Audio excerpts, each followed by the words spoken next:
Alright, so we got a video with Mr. Milspec Mojo. He's running this drill here. He goes through some pistol transition, malfunction. It's all good, right? It's just using this as a visual aid for you, the average guy that might be watching videos on YouTube, trying to learn to become the better shooter.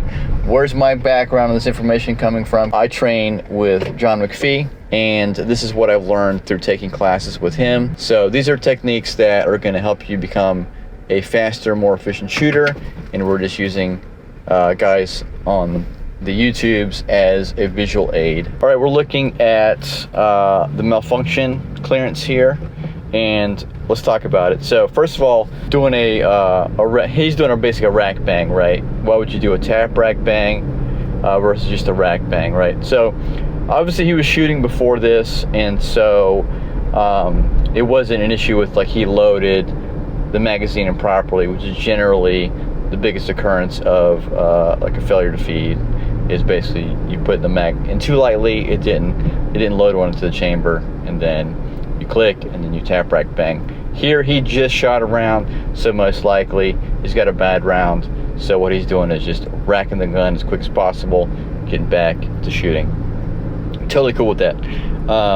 What I will say about the technique here is rotating it over and pinching with the left hand to the front of the slide, and then driving that right hand forward, basically punching the gun out.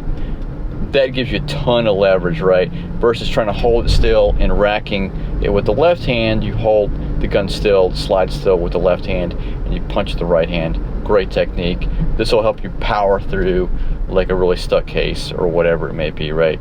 So no problems on that. What I could say is maybe keep the arms fully locked out, because he doesn't have to bring it back to his workspace to do it. You can do this basically with the gun locked out. Now, if you need to incorporate the tap for the full tap rack bang, right?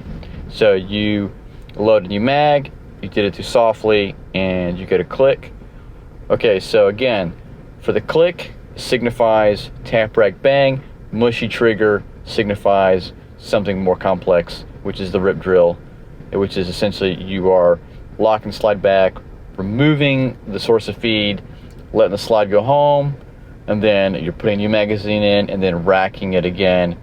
Why you let the slide go home to rack it again is because in case there's something still stuck in there, it gives it another opportunity for that extractor to grab the casing and pull whatever's out of there, right? So the point being, you get a click or a mushy trigger, train yourself to think about only those two avenues, right? It's as simple as that. Did I get a click, tap rack bang, or in this case a rack bang? If you get a mushy trigger, we're gonna have to do the rip drill and switch magazines or lock it back, right? It's more involved. All right, so what we can do here is we get the click. From here, while he has it extended, he can roll it over to where the bottom of the magazine is facing 90 degrees to his left, right? And his other hand is already there. All it has to do is move out a couple inches and give the magazine a firm slap like it owes him money, right? And then once he does that, the gun will rotate 180 back the other way, so where the ejection port and the slide is facing the hand is facing the left, right? And then you do exactly what he did. You pinch the slide, punch the frame forward, and then just like he does here, your hand goes right back to where it was. Now, if he did this all, you know, right here in front of his eyes versus down here, he would save the time that he has to move it from there to there, right? Every 12 inches is about 1/10 of a second additional time, right? So overall, really fast, really good technique. Where you can make improvements is keeping the gun out all the way. If you incorporate the tap, rotate it, slap it with the palm, rotate it back the other way, rack it just like he did, but keep it up in front of your face. Hand goes right back to where it was, and you can shoot immediately.